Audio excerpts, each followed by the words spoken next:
Have lasted all about. All right, this is why I wasn't going to. Okay, great. Children? Pick up after yourselves. Okay, good evening, and welcome to the Hanson Select Board meeting. Tonight is Tuesday, February 21st. Please rise and join me in the Pledge of Allegiance. I pledge allegiance to the flag of the United States of America and to the republic for which it stands, one nation, under God, indivisible, with liberty and justice for all. All right. Before we begin, if you could join me in a moment of silence for Gail Gronlin, a former administrative assistant in the town assessor's office, that would be appreciated.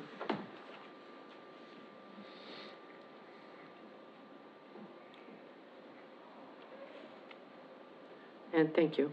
Mrs. Rain, may I prevail upon you to read the public announcements and upcoming meetings? Certainly.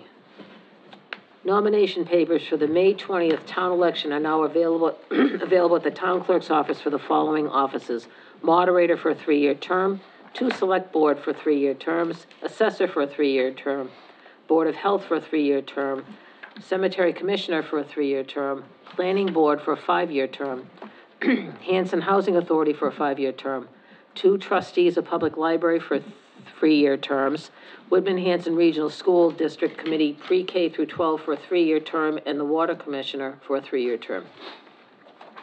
Each candidate, prior to obtaining, blank nomination papers, shall sign a statement containing his or her name and address in the town office for which she intends to be a candidate. The last day to obtain nomination papers is Monday, March 27th, 2023, and nomination papers must be returned to the town clerk's office by 5 p.m. Friday, March 31st.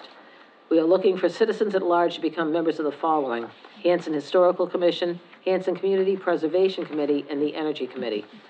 Volunteer applications may be found on the town's website, www.hanson-ma.gov, or by calling the Selectman's office at 781-293-2131. Upcoming meetings: Select Board Strategic Planning Session at Camp Kawani on March 7th, 2023. Select Board March 14th, 2023. Select Board March 21st, 2023. All right, thank you. We are going to take a few items out of order. If we're looking at our agenda, we are not going to be doing the Hanson Historical Update. Mr. Tarvis is unable to join us this evening. We also are going to defer the discussion about Green Hanson's proposed nip ban for the town. And I have spoken to Mr. Howard and Mr. Mansfield and asked if we might be able to take them out of order so that we can prioritize the citizens petition on Alden Way. And I know we were going to have somebody joining by phone. Oh, Lord. It's nothing like seeing yourself in 3D up there. Okay. Ryan, have we been able to connect with the, okay. All right, great. Ms. Green, I'm going to turn it over to you. If you could lay it up for us, that would be great. Yes. All right, Madam Chair, Vice Chair, members of the board. So the Select Board's office received a citizen's petition regarding 3 roads that are currently private, and that would be Alden, Gray Lane, and Stringer Lane. So Alden Way, Gray Lane, and Stringer Lane. Those 3 roads right now in the neighborhood are private roads. We had received a citizen's petition for the town to accept these as public ways. So basically with the citizen's petition, this would go before town meeting for a vote at town meeting to either accept these as public ways or not accept them. However, there is a legal process that must be followed for this. And it is Mass General Law, Chapter 82, Sections 21 through 24. You do have in your packet a copy of basically pages 11, 12, and 13 that lay out the steps that must be followed in order for a public way, private way to be accepted as public.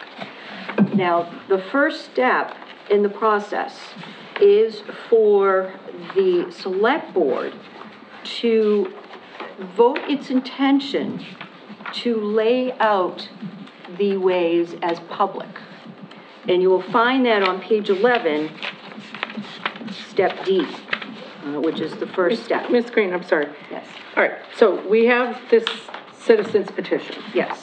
And what you're laying out to us is what needs to happen before we can put this on the warrant. I will get into that. Okay. Because it's a citizen's petition, regardless of what you vote here tonight, because it's a citizen's petition, it still goes on the warrant. Okay, that's what I Okay? thought. However, we'll get into that a little bit more.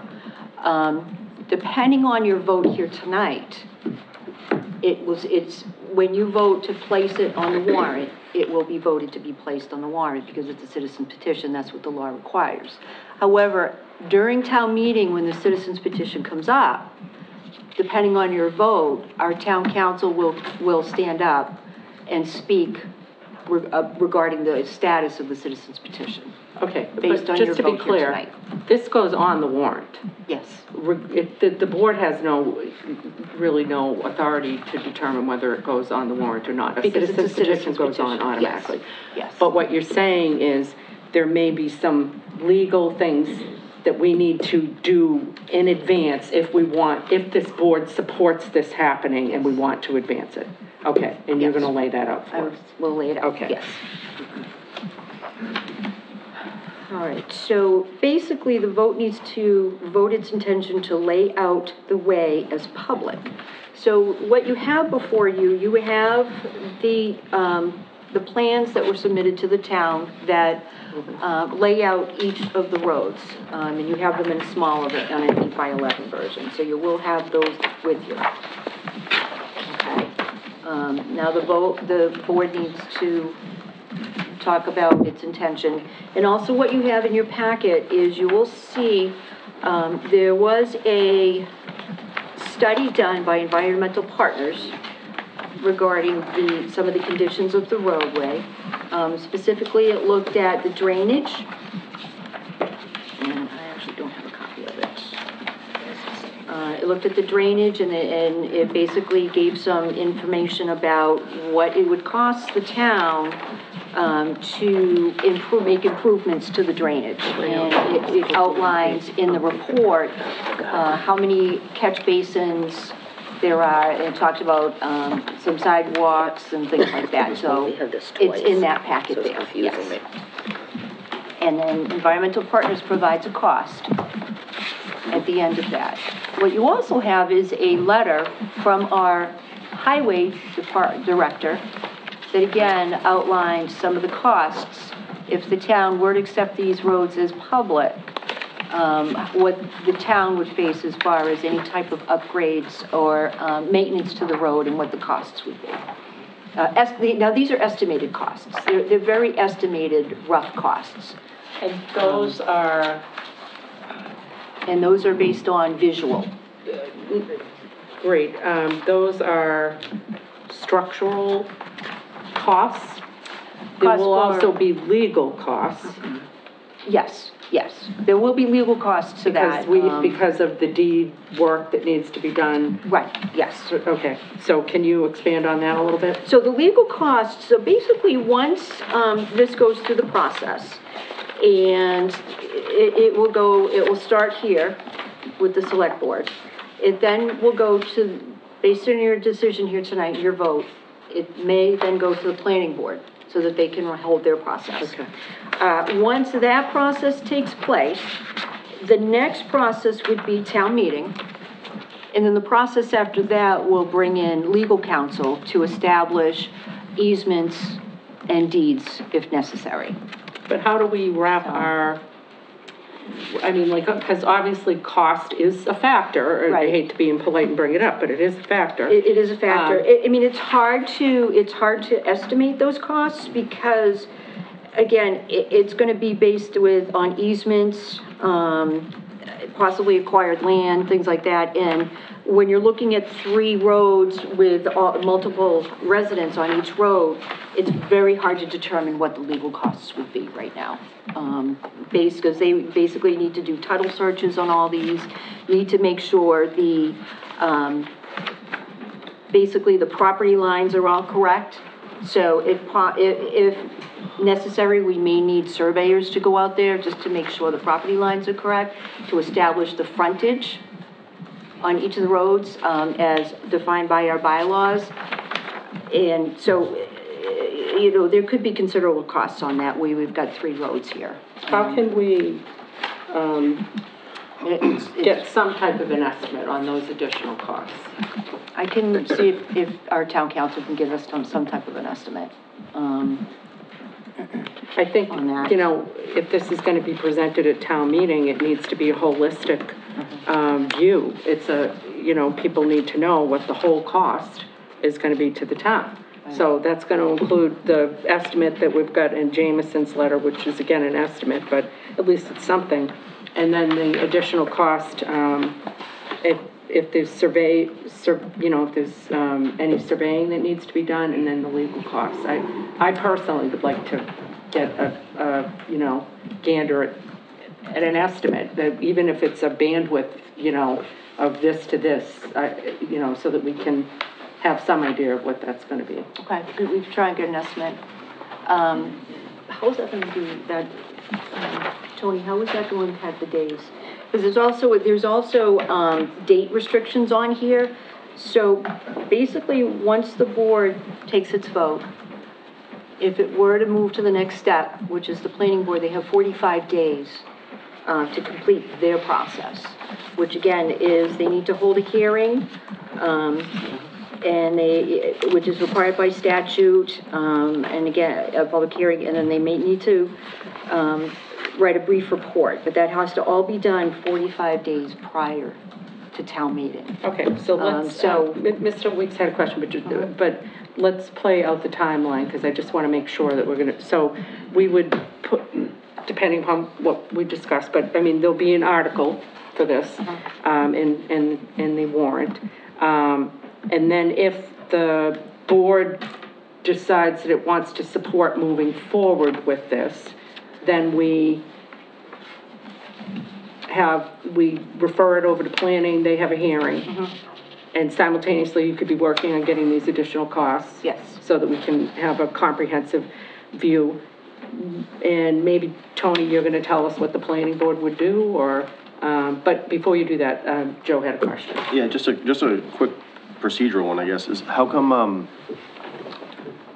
we have to do this before town meeting and not afterwards? Like, if the citizens petition was created to ask the townspeople if they want to take on this, you know, these, Because if for we lack of don't a better do it term, beforehand, liabilities. then legal counsel is going to get up and say, legally, it did not follow the process that has to Right. be followed, and therefore, anything that's done on the town meeting floor would not be valid, because it didn't follow the process.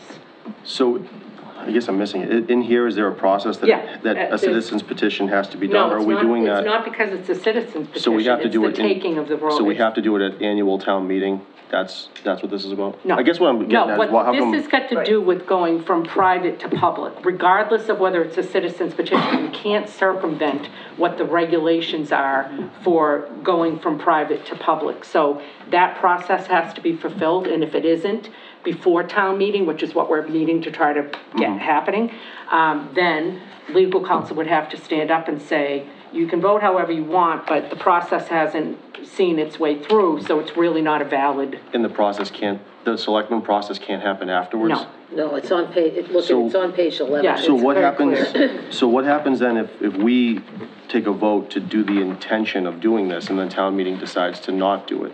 Does that make our intention null and void? No. Town meeting ultimately is gonna decide, right? That's the way it should be. Like, we just offer up what we think is in the best interest of the town. And then ultimately, I mean, we have all kinds of warrant articles that might not get adopted at town meeting, depending upon how people vote. Okay. I'm just a little confused on the process. All right. Yeah, that's so, fine. I'll just. Do you mind if I move to Mr. DeFrias? Yeah, no, that's all right. fine, yeah.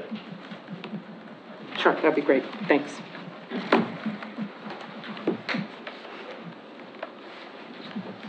So as Lisa said, this is part of a procedural, this is what's required by law. and I'll just really quickly. It's strict compliance with public way process. This is part of it. These aren't formalities, but these must be followed strictly, and there's even a court case regarding it. So what happens is the citizens have come to the select board with a petition to ask you to accept their roads as public ways. So now, if you decide to move that forward, you'll ask the planning board to give you a report. Planning board has within 45 days to give you a report, written or verbal. And what that does is they'll review any plans that might be available, as-built plans, roadway acceptance plans. They'll make a recommendation to the select board. If they say, yep, look, we think that everything is good to go, you should accept this as a public way, that'll be the report. If they say, we have no decision either way, they'll give you something. Then the next step after that is you would have a meeting to vote to actually move it on to town meeting. Once it gets to town meeting, then town meeting gets to vote and accept it as a public way. And once they do, it becomes a public way. Within 120 days of closing the meeting, that's when the town has to work with getting title to easements, the road, the fee, if you will, because essence, that's what you're going to have. Any easements that are required. Where it can get tricky is now that you have a subdivision that is all done, it's been around for 20-something years. If there's folks that have mortgages and you have to get easements from properties that have mortgages, you may have an extra step of dealing with the bank. But that's all things that would have to happen through attorneys. So that's the process, and I'm paraphrasing, this, but the pages you have are basically a checklist of the statutory requirements and the procedure you'll follow to get from a private way to a public way. Environmental Partners did a report back in 2019. The road's been around since I believe 1997, so it's almost 30 years old, but it's still in good shape for 30 years old. They didn't find anything that will say is day two, so let's say you accept it as a public way, that on day two you're going to have to go in there and spend thousands of dollars to make repairs. Jameson has taken a look at it as well, and he didn't find anything that was a day two, issues, such as let's say catch basins caving in, or the roads, there's a sinkhole or anything like that. It's a 30-year-old road, but it's in pretty good shape. Once it becomes a public way, then anytime in the future that you decide that town of Hanson, or it gets prioritized basically. Now it becomes a public way, it goes onto the list of public ways. And through time, the highway department prioritizes. So let's say in 10 or 15 years, the town decides, okay, this road is going to need to be replaced. Then you get into Chapter 90's money, and you get into, using those costs to pave utilities, sidewalks, etc. So, So I did call Jameson in anticipation, even though he had written a letter. I didn't have the letter before I spoke to him. And he said he felt pretty comfortable that the road was in, good. I mean, for the age of the road, that it was in pretty good shape. He didn't see anything glaring that, would give him pause. And that isn't always the case with some of the roads that are in town, in particular of that age, and some of the other developments that haven't been accepted as public ways. So that gave me some comfort that, he felt comfortable and that we had the engineering plans. Yeah. I'm just curious, what easements would be involved here that we're not known about? Or? Well, no, Drainage easements. So there are drainage structures like detention basins that may be on a lot that has a house on it. Okay. And it would be within a drainage easement. So the town would have to secure an easement from the owner of that lot. So if you have to go in there and do maintenance, you have the right to repass, right. And... Isn't there something to do with everybody owns to the middle of the road too, and we have to have something to do on the deed about that it's that's right. In a way a taking? Yeah, there's there's the fee interest in the road. Yeah. So there's something called the derelict fee statute, which I believe it's MGL 183, Section 58.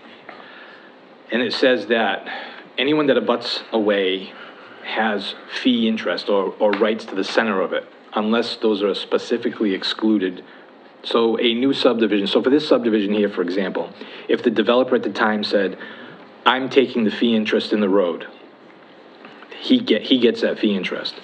But if it's not there, then the derelict fee statute comes into play and says that each person that abuts that road has a fee interest or rights to the center of it. Because if the town ever decided to discontinue the road, okay, or abandon the road, those rights would revert back to the owners that are on either side of it. So, yes, there is some, you have to get the fee interest, which, there's ways to do it. There's either by gift, eminent domain, stuff like that. So if you were working with town council, I'm sure that they've been through this more than once through this process. And they could assist the town in getting through it. Yeah, for me, that's why I was kind of asking, because that's the big unknown to me, is like, how much money are we talking about here, If it's pretty easy, if it's like just a matter of, filing forms and blah, blah, blah, then great. But if there's surveying and legal costs, I'm not saying I'd be against it, I just want to know how much it is.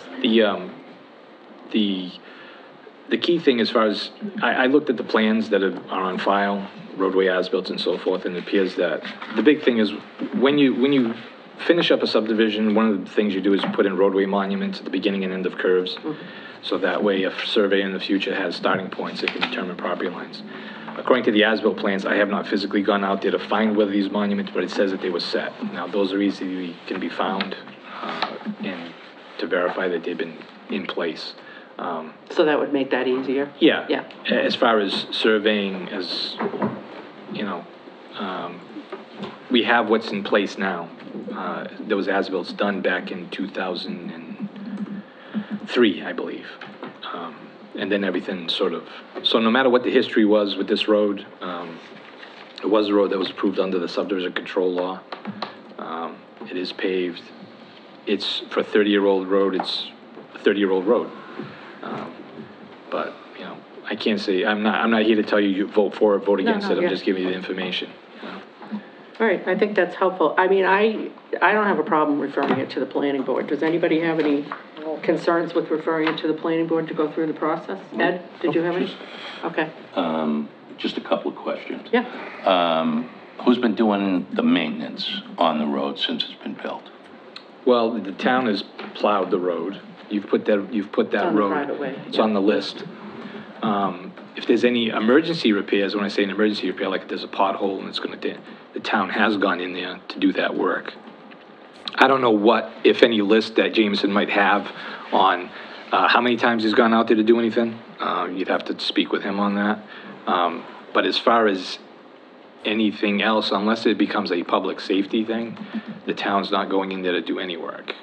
Okay. I mean, I've driven those 3 streets, and it looks like work has been done in the past 30 years on them. So that's why I wanted to Yeah, I guess Jameson would be a better person to ask of what work he's done, if any, out there. I don't know.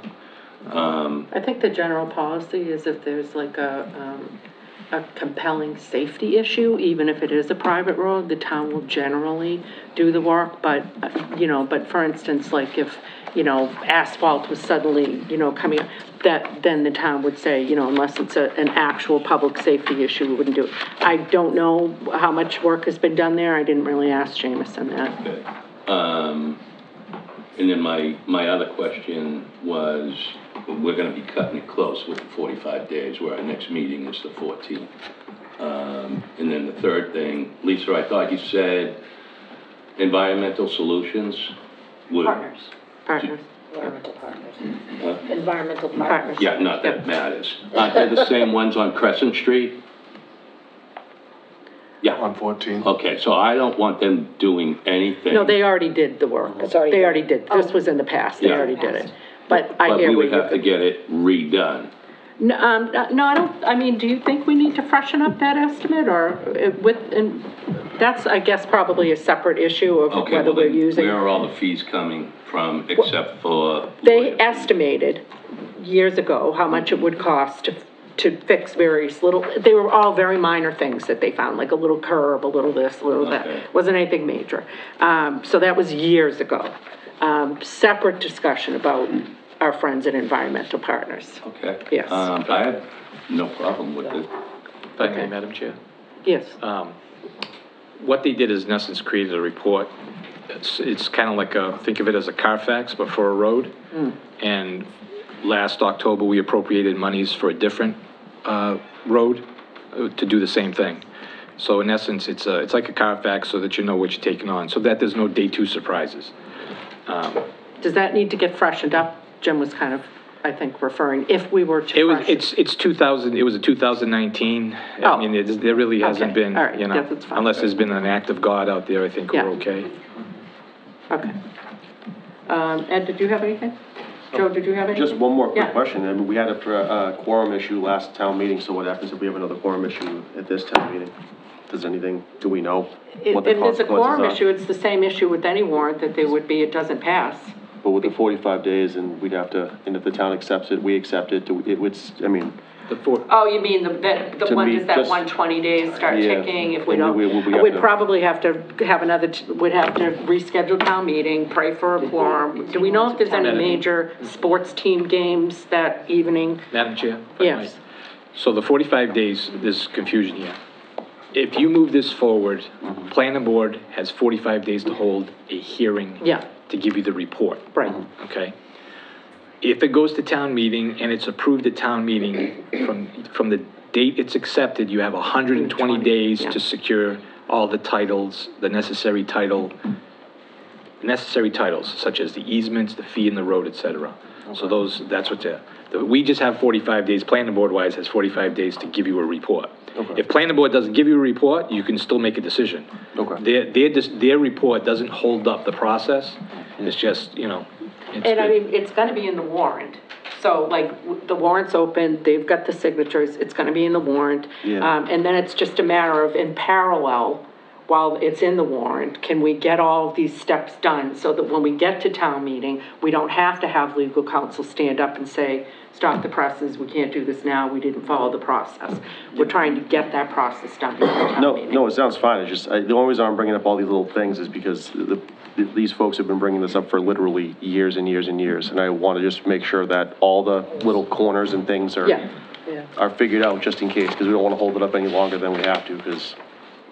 I know that when I came here, that seemed to be one of the key issues that Hanson was trying to do, is get some of these private ways that were accepted as subdivisions on the public, Yep. on the public side of things. So this would be, you know, a starting point. No, I'm happy to see that it's here. I just want to make sure that we're Yeah. just thinking about everything, so we don't have to wait any longer for a Anybody decision. have any other questions? Oh, You're talking about all the costs, I mean, right now, to fix the issues, it says it's $11,000 or something. Again, as Tony said, they're not day two issues, they're Right. not the day after we take over the road, do these things need to be done? Even these $11,000, Yeah, they're just minor little, they're not like huge safety issues. Yeah. I mean, Okay, so they don't need to be done before we take No. over? Okay. No.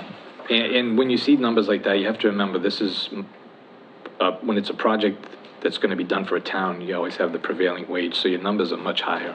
But the condition of the road is in good shape, you know? There aren't any things, again, that are day two, like, yeah, if we take on that road, you know, the next day we take it on, the residents are gonna be saying, hey, there's a giant sinkhole that you have to fix right now, and you don't have the money for it. So, you know, there are no situations like that out here, you know? And my other question I have is when do we find out the other costs? Is that something we have legal counsel looking into? Yeah, no, Lisa's gonna start that ball rolling on getting Right on. those additional costs. In parallel, if we Okay. decide tonight to refer it to the planning board, I mean, it shouldn't be taking more than a week or two to get those costs, right? So I just reviewed the costs when we took possession of the sleeper property, as far as title exam, recording fees, and the survey. And the process for that property was $13,000, $13,338.50. Okay, but I do want to remind you, the sleeper property is not the poster child to use for costs, because Right. we had, I mean, Right. people that had died, we had to research, you know, their heirs, so, so I mean, we what are don't know you what we're saying, gonna come worst up case with. scenario if we? That's a worst case Okay, scenario, so- because we don't know what we're gonna come up with. But you're with not titles. suggesting 13,000 for all of the work for all of the properties and all the easements. Exactly, exactly. But Okay. that's just to give you an idea, because we don't know what we'll face when we look at titles. We could face that with any of these properties. All right, so can you but reach we out to know- legal counsel and I know that they're aware of this project, of this warrant article, so if they could give us an idea, they know how many houses are on there and essentially what type of work is involved. So if we could just get some kind of a ballpark, I think we'd all feel more comfortable, Absolutely. with that knowledge. Did you have something else, Mr. Hickey? You looked pensive. Nope. No? Not Okay. yet. Okay. Only I have a solution to Joe's problem where we may not get a quorum. Just looking around at the people, I'm figuring there might be 12 people here on those 3 streets. If you all invited 8 friends, plus the 5 of us, will give us 101. There you go. That's true. So, It's a good solution. yeah. Yeah. I'm glad you were picking up what I was putting down. Did anybody have any questions or comments that they wanted to make? And if so, you can just pop up to the podium and give your name and address and... Okay. All right, so with that, I will entertain a motion, because and I'm only saying this because it seems like this is the direction, but certainly if you don't feel this way, to refer the private ways discussion regarding Alden Way, Gray Lane, Stringer Lane, to the yes, Ms. Green. Sorry, I'm sorry. actually, the motion where Oh, do you have a motion that we should be reading? You want to vote, your intention to lay out the way as public way. So you Okay. lay out Alden Way, Gray Lane, And Stringer. and Stringer Lane as public ways. So moved. Okay, great. Second. Okay. Any further discussion? Okay, all in favor? Aye. All right, and then that refers it automatically to the planning And then board. it refers automatically. Yes. Okay, great. Actually, if I may, if we do a second vote to refer it, then we have vote number 1 and vote number 2, so it's. Okay, I will entertain a motion to refer this matter to the planning board. So moved. Second. All in favor? Aye. Okay, great. All right. I think that wraps that item up. We thank all of you guys. Yep. And, So Jim, made the motion, and then Joseph. We're out of here? On both of them? Yep. you're not out of here, you're still here. Sit right there. Take care. Recording stopped. Ryan, we'll have a little recess, okay? Just brief, very, very brief. All right, Ryan.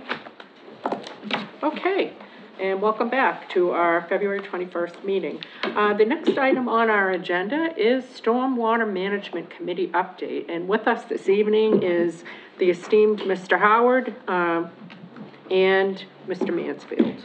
And I believe Mr. Howard has got a little PowerPoint that we're going to walk through, and then we'll have a little discussion. Space might work. Can't see it. Okay. Well, so it says Stormwater and Drainage Management Committee, retention and detention areas. Okay. No, while I was a selectman, actually, for 10 years, sitting in that chair there, but I noticed all the detention and retention areas in town were breeding a lot of mosquitoes. And it's a big problem. And so I took the Christopher Lane over behind me, where I asked the gentleman who developed that if he couldn't do something about the detention and retention area on the edge of East Washington Street. And I don't know what picture is up Well, there this now. says that there's 2 types of detention areas, underground system and open air system. Right. There's a retention one that puts 100% of the water in the ground. And the detention, it's the same actually, but the problem, what the difference is, the detention can run off into a storm drain if it's on the street. And we have 2 of them in Hanson that have been working for almost 12 years. And what it does is, you'll notice in the picture, if you can go back to the first picture, Yep. This is construction of No, not- underground detention area. the one that showed Christopher Lane, can you go to that one? You haven't gotten that far yet. I don't think we've gotten that. Oh, you haven't got to it yet, No, okay. so- Well, anyhow, Yeah. looking up Christopher Lane, all right, the left-hand side, Now, Don, just so that we're on the right page, is that underground detention area for Christopher Lane? there is two of them. Okay, so. There is a detention. Okay. And there is a retention. All right, so this slide says an underground detention area collects rainwater in an underground leaching field, which has an outlet that could run into another drainage system. The collected water passes through filter paper before it goes into an existing drainage system or outlet to a stream. And then there's a picture afterwards. Okay. Is that the one you wanted us to look at? It says, construction of underground detention area, filter paper and stone Well, has been it installed. doesn't show the road, but No. I'd just like to explain. Okay. As you stand on East Washington Street, you're looking up Christopher Lane. It faces north. On the left-hand side, like the middle of the road on the left-hand side, it goes into the detention, which is, you'll see in the pictures. Okay, On the right-hand side, okay. is where the construction was done for the retention. Okay, I think we're looking at it now. There was a picture with some pipes and some other, I don't know if they're called pipes, but some kind of drainage. type It's a system. plastic moon pipe, Yes, I call yes. it, Okay, yep. that's built into them.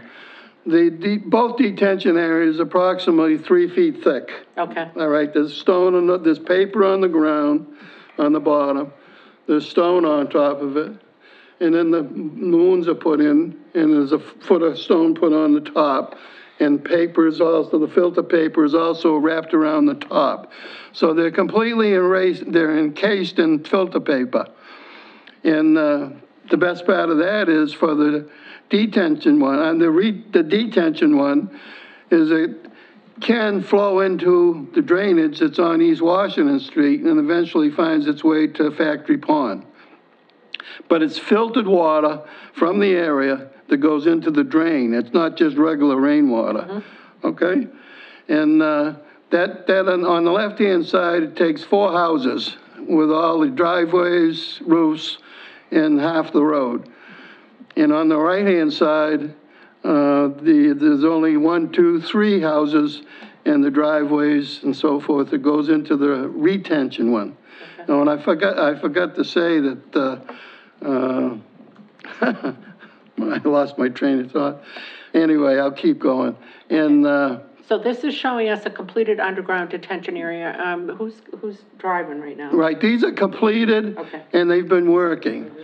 And what I'm trying to do is get these onto the ballot so people can vote on it, so that all new construction for developments have to put in the detention and retentions underground. Because when you do them underground, as you saw the first picture, you can use the land. You can make a parking area over it. You can use it to play sports or something, and it's not wasted land. Whereas the open face ones, you can't use them for anything. Yeah. So Okay. I'll continue on. All right, now this one says open air detention. An open air detention area is an open pit dug into the soil. There's a header built into one wall with a pipe to drain into an existing stream. The open air detention area does not contain a filter. The water runs into the stream unfiltered. And then it shows a big open pit. Yeah, that's at the back end of the Yeah. development. Geez, I wish I could see that. Yeah, it's a big open It's showing pit. the With water retention sitting pond in it. that's at the back end of the development. That's the open one that's way down Yeah. back on the right. Yep, And that pipe in the back right-hand corner there, you Yeah. can see? yep, That's a header there with a pipe, that the pipe is just directly goes right into the river when Okay. it fills up. And that water level there is, for the last 10 years, has been that way Yeah. constantly. In other words, the water doesn't run into the ground in that one anymore, So that's- because there hasn't been yeah. any maintenance. so that's why you're saying it's a breeding ground for mosquitoes, because it's Right. sitting there and it's Right, not- well, the water's there all the time. Okay, And it's producing millions of mosquitoes, and the fact, before that land was worked on, the water was going into the ground. And DEP would love that if we could get all the water going into the ground, by the way. okay. So, the next slide then. And this is another, looks like. This one here is a detention one. Okay, As you see, it can fill up and it can run out the pipe into the river. okay. Next one, Lynn. Okay, That's the same thing, I think. yep, Yeah, just a different angle. yep. And then, these are open-air detention areas, Is and, is this the road down here? yep. Yeah. All right, this is the road down here, and you can see since 2009, since they were 10 when they put in there, you can see the growth that's in there now because it hasn't been maintained. It hasn't been cut down. The water doesn't go anywhere but out the drain now. Every time it rains, it just fills up and runs out the drain because of the fact that there has been no maintenance on it. Is Christopher Lane a private or public way? Pardon? Is Christopher Lane public or private? That's private, and it's got, and they got an association there that takes care of it. Now, I can't find out who pays for anything in there, whether the association takes care of the road and the detention areas, or what, or the town can't do it, No, we because you can't It's use private. taxes on It's it. private, yep. It's all So private. it's gotta be the HOA. So, Yep. the only fortunate thing is, they're in there, they were put there by by the contractor, and they are working. Okay. And that's what I'd like to see happen to all of them, actually, in the town. But anyway, go on to the, what's this next one here? Retention area is an area built into the ground, similar to the underground detention area, but there is no outlet. 100% of the water seeps back into the ground. Right, this would be the one on the right, as you're going up Christopher Lane. Okay, See, oh, I know what I was gonna tell you. There's two 2,000-gallon water tanks oh, in the road, one on the left for the detention and one on the right. And there's 3 chambers in these tanks. The water comes in one and then goes to the other one and the other one before it goes out into the detention area. Just so it helps collect all of the, not debris, but the silt. yep, So it doesn't go in and plug up the detention or retention areas over a period of years. but does that have to get cleaned out? They can be cleaned out with a Vector truck. Okay. The developer has cleaned them, I know at least 3 times.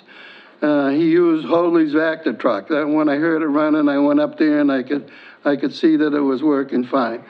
On the other hand, Kingston has a truck now. Marsfield has a truck, Brockton has a truck, and Hoadley has a truck who did the cleaning of these. Okay. And the thing about it is, it makes it nice, because if you pump the water out of the tank, you can put it right on the lawn there, wherever it is where they're made. And then the only debris that they're sucking out and cleaning out is the Vector truck. So I know by running the Vector truck when I worked for Hoadley, I could do at least 10 of these systems a day easily.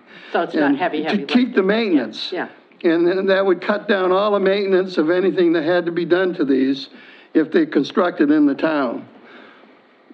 And what do we got here? so that's just showing the construction of the retention area. Lynn, do you mind sliding? Oh, down? but this one here is the retention one. Yep, East Washington Street is down back of the truck. And that's looking south, actually. And this is approximately, I'd say, 30 feet wide, and it's at least 100 feet long. And down where the truck is, you can see the depth of that is approximately 11 feet. And up at this end here, it's probably closer to 15 feet into the ground, okay. because it has to pitch in the ground when they construct them. And that's just showing the construction of the retention one. And I have never seen that area wet, no matter how much rain we've had in the it's doing ground. its But I job. have seen the other one run into the catch basin back in 2010, I think it was. And talking to Frank on conservation, he said that was the year we had an overload of water Oh, yeah. sometime during that year. And that might have been the time that I saw it. So anyway, you can go on to the next one. All right, that's showing the same. And that shows the same thing, but it shows it extended. You can see how long it Yep. was put into the ground. And then you get the street, the But- next one is. Right, but then Yep. after it's backfilled and you look at it when the road's there, it's flat. I mean, you can mow the grass, take care of it, and there's no upkeep of trying to maintain and take out the sod or the trees or anything. In this That's picture with all we're trying to do. where the two fences are, is that where the retention and detention are? The On corners of long this- one is the retention one, Yep, and the one on the right, looking towards you East Washington, see- is the detention. and you see nothing, you see No, lawn. It's really Yeah. cool, you don't Pardon? even know it's there, you don't Yeah, even know it's there. you don't even know it's And saying there. you can't even tell that it's there. No. And So this is specifications for underground detention and retention. An 11 feet deep test hole must be dug to ensure there's ample space above the water table. The 11 feet includes 8 feet for the tank, 3 feet of cover to go on top of the tank. This includes the asphalt road. So that's just the specifications. right, well, in between talking to Phil Clemens and Frank, there's no way that you can analyze or check to see how these systems are working.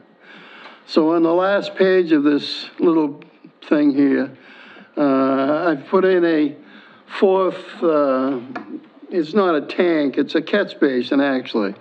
I went down to Pembroke, and you can buy these sections. They're 4 feet inside diameter, but they come in 2-foot sections. And you can go down to the bottom of the detention or retention area and install a 2-foot section that's open on the bottom.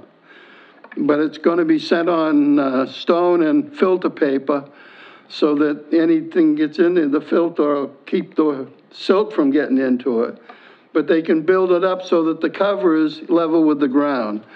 And that's what I mean is by an inspection. You can just flip off the 2-foot manhole cover, and you can look inside and you can see how it's working. So it's not- Whereas these two that we have up there now, this tank isn't in there. Okay. We just, Phil, we talked about this, and we figured it was the best way to do it, because you really should have some point that you can analyze and see what's going on. Because once these are in the ground, they're gonna be there for, I hope, for forever, so. Okay, so I think, as I've discussed with you, Mr. Howard, I'm, of course, supportive of reducing mosquitoes and having better drainage and all of that stuff, and I'm appreciative of all the work that the Stormwater Management Committee is doing, but ultimately, this comes under the purview of the Planning Board. Right, So- I've talked to them. Okay, so I've got Mr. DeFrias here, and I didn't know, Mr. DeFrias, if you want, am I killing your name? Friars, no, that's right. Okay. I didn't know if you had anything you wanted to add, or Mr. Mansfield, did you want to say anything before we move to Mr. DeFrias? Okay, all right. Mr. Howard did come before the planning board, let us know about it. I've had multiple conversations with him on these. I mean, this is one of many different types of ways to treat stormwater. The biggest issue with any stormwater structure is maintenance, whether it's an open basin or underground.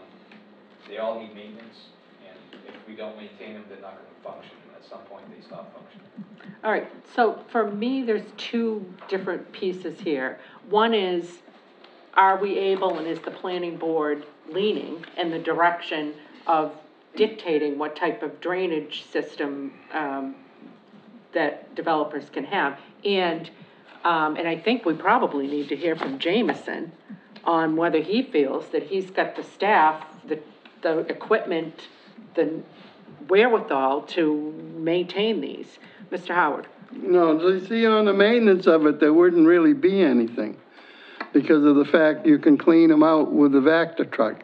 Right, but somebody's got to coordinate that. That's me. Right, Yeah. well, the thing is, the town won't own them, so the developer or whoever puts in the road will have to take care of them. But if it's public, Jameson's gonna own that.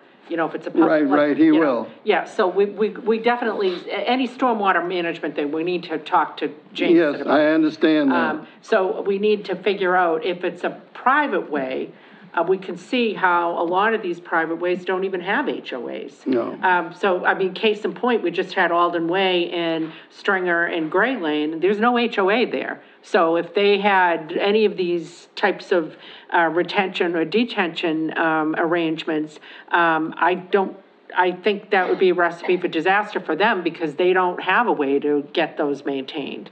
So I think we might be talking about prospectively you know, on a go-forward basis. And then what has been the result of the planning board's conversations on this, Mr. DeFrias? We really haven't discussed it. Okay, So it hasn't been discussed, at a meeting, and I can't speak for the board yeah, as a whole or individually. I can say that, you know, Massachusetts has the Massachusetts Stormwater Guidelines. This is the book. And if you're gonna do drainage design, that's one of the type of systems that are in here. And I've designed drainage systems, and I've used those type of systems. Now, they have their pros and their cons. All the drainage systems that are in here, all are, depends on what your site conditions come. yep, good come point, into yep, play. yep. You may have a site where using the infiltration system and Half Moon's contactors or structures, that may be the way to go. You may have a site that you can't put those in, because when they go in the ground, the soils are one thing. It has to be in good soils. It can't be in anything less than D soils. And we could be here for 2 hours giving you an education on drainage design and everything that goes into it. So you have the soils, you have the water table. You have to be a certain height above the water table with these, any of them. Or you have to do groundwater mounting analysis. You can't be within 50 feet of a septic system with an infiltration system. You have to be 10 feet from a property line. You have to be at least 10 feet from a house. So I understand totally where Mr. Howard's coming from, where if these open ones, the detention basins, aren't maintained, you may have some standing water. Detention, like he says, detention brings the stormwater in, holds it, releases it slowly. Now, a detention basin, when the water comes in, when stormwater comes in, it's held in a forebay. And that forebay is for treatment, so the silt will filter out. And then it goes through a berm to filter out additional silt. And then it goes into the basin and is released through an outlet control structure. Retention basin means just that. The water will come in and it goes into the ground. Over time, those will silt up, and so the water does not get out. Most detention basins, again, it's maintenance, you're not going to have standing water if it's designed properly and it's constructed properly. Retention basin over time, yes, it will start to slow down, it will start to hold some water. The infiltration systems have what's known as, the tanks he's talking about, known as grit chambers. You have to put a grit chamber in, so your catch basins go into the grit chamber. The grit chamber has to be designed to pass the 2-year storm event. It has to be sized up to hold your water quality volume, which could be 1 inch or ½ inch over the amount of impervious area that you have. Larger storm events bypass it, so you can get silt inside the system. Eventually, those systems will silt up. There's usually emergency overflow on the other end. They'll have to be replaced. You can put in inspection ports, which is similar to what Mr. Howard's saying. He's come up with his own design, but actually, you can't put an inspection port to see are they functioning, or at least how much silt is in there. And then a lot of developers they're not big fans of them because it is expensive to install and it is expensive on the backside when you actually have to replace it. So it is a way, but we have state regulations, there's stormwater management regulations, now we have MS4, so there's all kinds of drainage regulations. This, you might pigeonhole yourself into. Is there a way And it may conflict with these other regulations where can a municipality necessarily say this is the only way we want you to treat drainage? Well, I wasn't and I'm not sure if Mr. Howard was saying the only way, but I was wondering, would there be a way for us to say, to the extent that the soil conditions and other conditions would permit it, this is our preference for what you would do? That, again, it does come on to site conditions. I mean, in subdivision control, we do have regulations regarding drainage design. It's all new. It's in there, Okay, So, Mr. Weeks. I just want to say, thank you for the presentation. I think if this is a fantastic crash course in drainage and stormwater management. I think it's fantastic. I think your explanation, per usual, Tony, is absolutely fantastic as well. I would just say, you know, I kind of go piggyback on what you just said a second ago, which is I'm hesitant to try to handcuff the planning board, because every single site plan is unique, to the plan itself, and things can change. I think that this is a great testament to how important it is to not only understand the dangers of standing water if things aren't maintained well, but also a lesson in us being able to maintain whatever we have currently, and a good lesson for the planning board, zoning board, and any future volunteers in the, you know, that are gonna be serving, to really take into consideration these things, because it's really important that when you approve a plan and when you give builders or developers their suggestions for their plan, that they take into consideration all of these things, so we can maybe try to limit the amount of freestanding water and ensure that maintenance is a key priority once a plan is approved. So I would just say, you know, if we can move this to the planning board, because they're our stormwater management jurisdiction, that they just take this stuff, this, you know, this Mr. Howard's ideas into consideration, and we just move forward from there. I agree. I do think Mr. Shav needs to be part of the conversation. And it seems to me as if we've got a number of structures in town that have not been maintained and/or are currently failing. To the extent that they're on private ways, that's a bit of a complicated, it's a tough nut to crack. I don't know what we would do, but I'm wondering, do we have an inventory of these structures and what state they're in? And is that something maybe that we want to talk to Mr. Shav about? And I realize that this is probably a Herculean task. Jameson, I know of, has worked on 2 of them, and the only 2 that I know that he's worked on, because the rest of them are either on an association or it's not on, That's the. you can't use taxpayers' money to do anything with them. Well, and that's the important thing, because people are paying HOA fees for a reason, right? And people should know where their money's going when they pay these fees. So I think. Sorry, at the very Mr. least- DeFries, yep. A lot of times when these are on the private, such as, let's say, a condo complex, usually, not all the time, if it's structured properly, these detention areas are part of the landscaping plan. So when landscaping is done, mowing of the lawn is done, these areas get cleaned out, because they also have their own maintenance. They have to be, you know, cleaned out. The detention areas, you know, twice a year and so forth. As far as, and when they become on public ways, and the town owns it, it's the same thing. You know, we have to maintain it. We have to go out there, keep them mowed, keep them clear of silt, keep them clear of debris, or you get the standing water that Mr. Howard's talking about. And I want to say that I totally have a lot of respect for Mr. Howard. I totally get where he's coming from with wanting to prevent, you know, the standing water and mosquito-borne illnesses, you know. I think maintenance becomes the biggest key.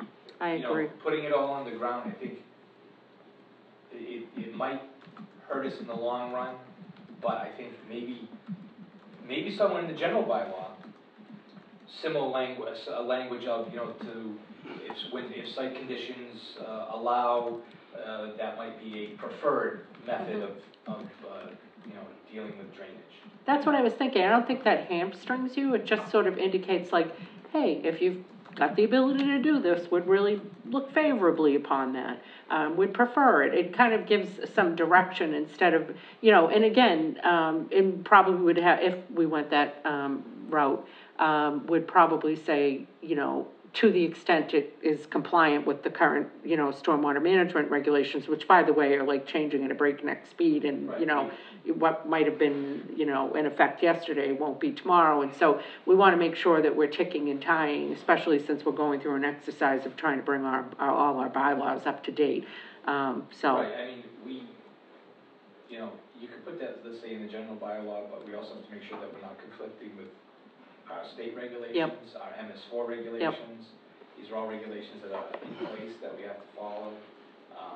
And again, the biggest thing, and I've said it before, and I'll say it again, and this is, I'll agree with this, maintenance. Our highway department, especially now with the EPA and the MS4 regulations that are coming down the line that Hanson has to conform to, that's a department that is going to need to expand to be able to maintain these drainage control structures, these Yep. detention basins. For instance, when you have a detention basin, you're gonna have a certain amount of volume of water that comes in, and then it's gonna leave. Now, if it's overgrown with shrubs and trees, you just cut down your volume, and the water's gonna bypass and go out. Now, in this book, there's stuff that's called constructed wetlands, where vegetation is actually part of the design. Mm-hmm. So, highway department at some point is gonna need to expand personnel-wise to be able, because I've said it, that you could have 2 people on highway, probably going year-round to each one of these detention basins and cleaning it, making sure that the silt is out, get rid of the vegetation, making any repairs, and they would start at the beginning of the year, or as weather allows, and go till the end and start again. Because these are all things that, it's the biggest, it's probably the biggest thing. And with MS4 in particular, the EPA regulations that that we have to be part of and follow, that's gonna be one thing that's gonna be key that we're gonna have to address, or we'll be penalized for not. All right, so, Mr. Hill, would you have something? You're talking about, there seems like a hole here. We're talking about town-owned properties, and you're talking about homeowners associations that are like condos. Yeah, I'm not But it even seems talking like about the that homeowners now. associations that are like the ones you're talking about, these lanes and stuff where the people don't even know it. You're talking the highway department maintaining the towns, and that the conservation, HOAs. the HOAs of the condo condo companies doing theirs. What about the ones that Mr. Howard's talking about where they're on private roads? Are you talking about having those maintained by the town? No. In order to do, No, those would be maintained by the HOA. I think maybe part but of the they're problem. not, that's the problem. Right, but I think maybe through, with the drainage committee, this might be a good place to start doing public outreach, where, I know we're gonna be revamping our website and doing a lot of outreach for different things, where maybe the drainage committee, through public outreach, can reach out to these HOAs and make people aware, that if you buy into, these condo complexes or a private subdivision, you need to understand that these drainage things are your responsibility, and you're going to have monies set aside to keep them maintained. So that might be a good thing for the drainage committee to tackle and create, an outreach literature. Okay, so I'm gonna That will attempt, only work if there's an enforcement aspect to it. You take a look at that Bridge Park Lane situation up there, that's a fiasco. And it's so bad that association has no chance of gonna fix that. We actually, under the general bylaws, the drainage section of the general bylaws, there is a enforcement Oh, there- section. okay, well, that's- And fines. Oh, there is, okay, well, Yeah. we need that. yep. Because Okay, They don't do it. so, I'm Yeah, gonna but try, I'm sorry, Mr. Howard, we've taken way more time on this than I had allotted, so Okay. I'm gonna have to try to put a little bow on this. So what I'm hearing, that we need to do is have a robust discussion at planning, where you guys discuss whether you want to have us put that warrant article that says it's a preference, but needs to be in compliance with general stormwater management, yada, yada. We'll put some kind of, general disclaimer language in there that would allow us to have some versatility. And then I think we need to talk to Jameson about to what extent we have an inventory of both public and private ways, because he is our stormwater management person. And so he needs to have some involvement, and we need to have an inventory. How else are we gonna do outreach? And then it occurred to me, we also pay to be part of the Plymouth County Mosquito Project, or whatever the name of it is, but it's Plymouth County Mosquito something. Plymouth County Mosquito Control Board. Thank you. And I'm wondering if they might have some insight, some resources, some thoughts. Yes, Mr. DeVries. My understanding is that they do come out and spray these. Now, I can't tell you if they spray ones that are on private and public, or just public. I don't know the difference there. If they can get at it, they spray a larvicide, I believe. Yes, that's what yeah. Yeah. There's also the aerial spraying. Yes. So that seems to me like, our next steps, And I know that this seems like it's moving at a glacial pace, and I apologize, but I think there are a lot of pitfalls for the unwary. We definitely don't want to put a bylaw in that hamstrings us or has people doing something that isn't in compliance with other regulations. So Lisa, a lot of this falls to you, and then Mr. DeFrias, a lot of that falls to you as well. How do we get this on the planning board agenda? Should we have? I would say just have Lisa send us a formal request. Okay, all right. So we have a meeting coming up on Monday, but we're pretty solid with our agenda right now. Okay. The earliest we could hear it would be the 13th of March. Okay. Can I go to the meeting? What's that? I'm sorry, what, Mr. Howard? I just asked if I could go to the meeting. Absolutely. Oh, yeah, I think that's the whole point, We Mr. Howard. We definitely Yes. want your input. Yep. You know, because I agree with Mr. Howard 100%, that maintenance is key to preventing this. By having them underground, it eliminates maintenance. Can I just say I'm something? not talking about the ones we already have in the ground. I'm I talking think- about any new ones. I think that one down there works remarkably well. I walk by there all the time. I've never seen any water. I think there's some value in encouraging future developments to have a better retention system than just these open pits that nobody takes care of. I mean, that's buried, somebody mows it. Well, you can play volleyball on it. Yeah, exactly. You can park do cars anything on you It want. works It and works it's usable really- in other yes, ways, yes, so which it's I like think a is a- win-win-win. I think it's a good idea. Whereas you can't use the Yeah. open ones. No, you can't. Yeah. All right, well, we thank you for bringing it to our attention, and, Lisa, if you can get, that email to them and then reach out to Jameson and check in with Plymouth I County never Mosquito. invited him to at the meetings, and he only came to the one that I met with Lisa. And Ms. Green, I really feel quite strongly that Mr. Sharp needs to be an integral and active part of the Drainage Committee. So whatever you can do to encourage that would be appreciated. Absolutely. Okay. All right, thank you, Mr. Howard, and thank you, Mr. Mansfield. Thanks very much. Yep, and thank you, Mr. DeFrias. Can I have the, Yes, you can. this should be. All right, did we want to take a little brief, Yes, please. biology break? Biology. Okay, great. I'll have Diane Yes. send you one. That would be great. All That'd be helpful. right. We're taking another break, yes. Oh, it's on the website? All right, welcome back. Here we are again at our Tuesday, February 21st Select Board meeting.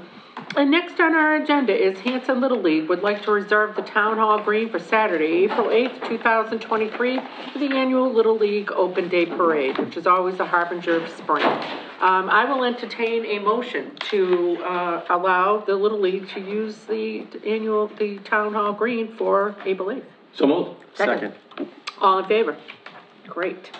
Next up, Dollars for Scholars would like to use the McQuon Elementary School parking lot on Saturday, March 25th for the annual Spring Electronic Recycling Day. I will entertain a motion. So moved. Second. All in favor?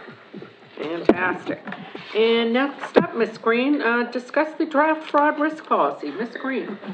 Okay, so a few meetings back, I had proposed a draft fraud policy, prevention policy. And there were some questions that had come about. I did send this to town council, and they haven't got back to me with some different wording yet, but I wanted to get some more feedback and idea of concerns with particular areas so that I can forward that information to them as they review the language. I did have some feedback from folks after the meeting that the way that this is structured is such that under the section 2, which is town elected officials, the department head or elected official would immediately notify the town administrator, and then it's saying in the case where the town administrator is not practical, fraud would be reported to the chair of the select board. In this particular case, we've had instances in the past where perhaps a town administrator would feel unduly influenced by a chair of the select board.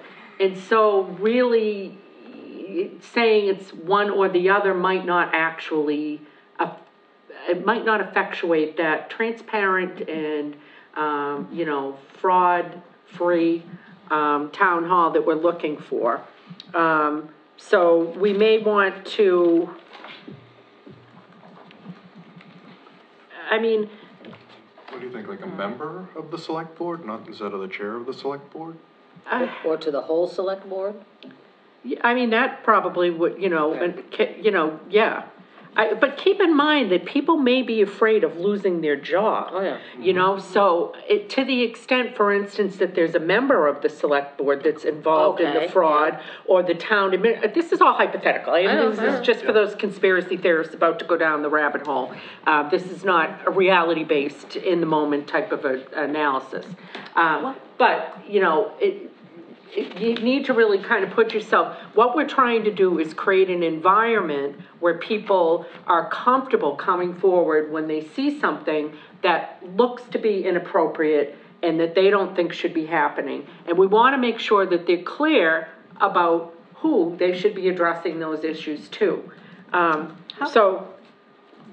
about if I report it to town council? Instead of the select board chair. Would that do it for you guys, do you think? Yeah.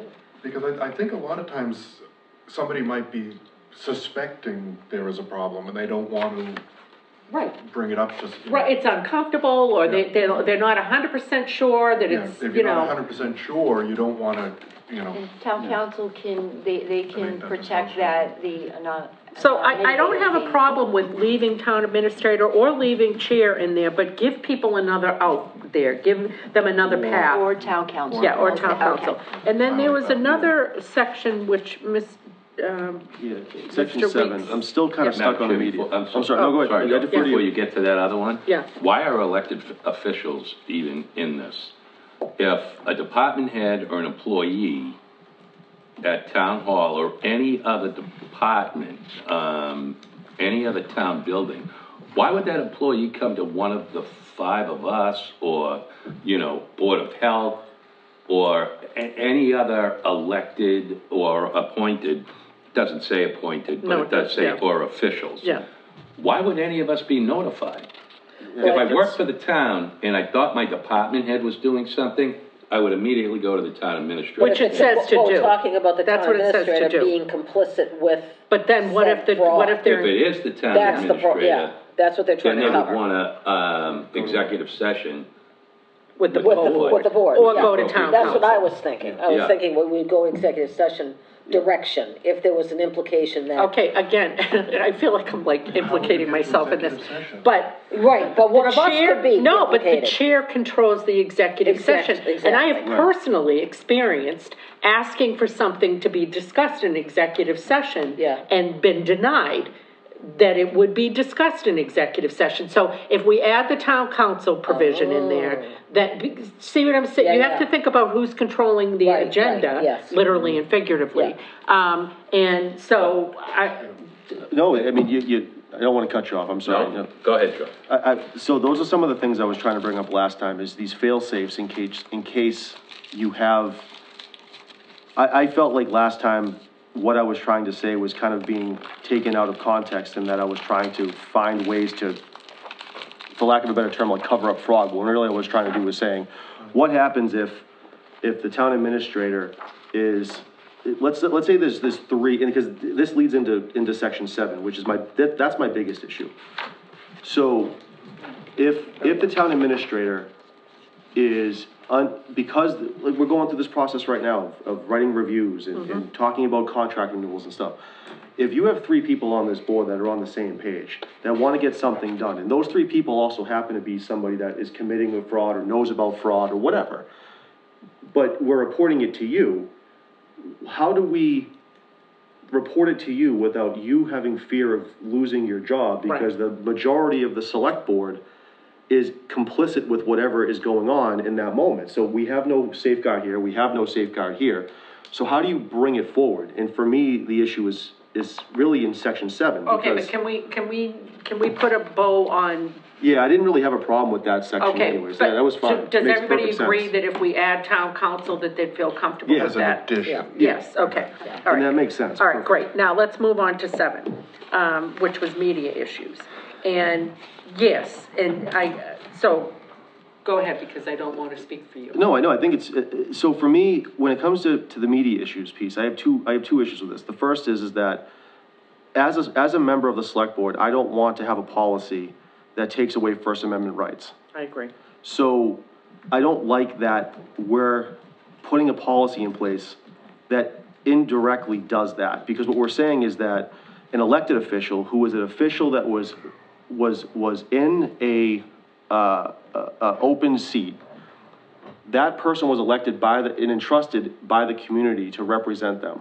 They are outside of this thing. They're supposed to be loud. They're supposed to be disruptive when something bad's happening. They were put there for that reason.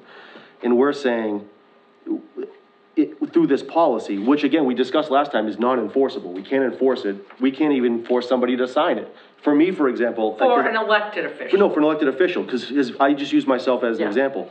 I don't want my First Amendment rights hindered. I was put here for a reason. I don't plan on doing it. So even for me, I'd be hypocritical to sign this.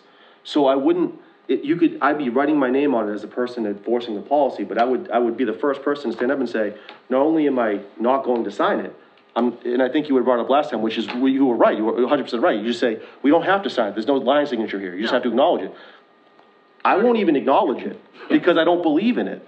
So for me, if someone were to tell me as an elected official that I can't even go to the media, so what happens if I know that if I'm one of the 2 left, right? Let's say that all 4 select people were complicit in fraud, and you were all putting pressure on Lisa to not be able to hold you accountable because she's afraid she's going to lose her job in 6 months. My only last option, which is what the town entrusted me to do, is to literally go to the media, which is also a protected right in the Constitution. We have free media for literally this reason.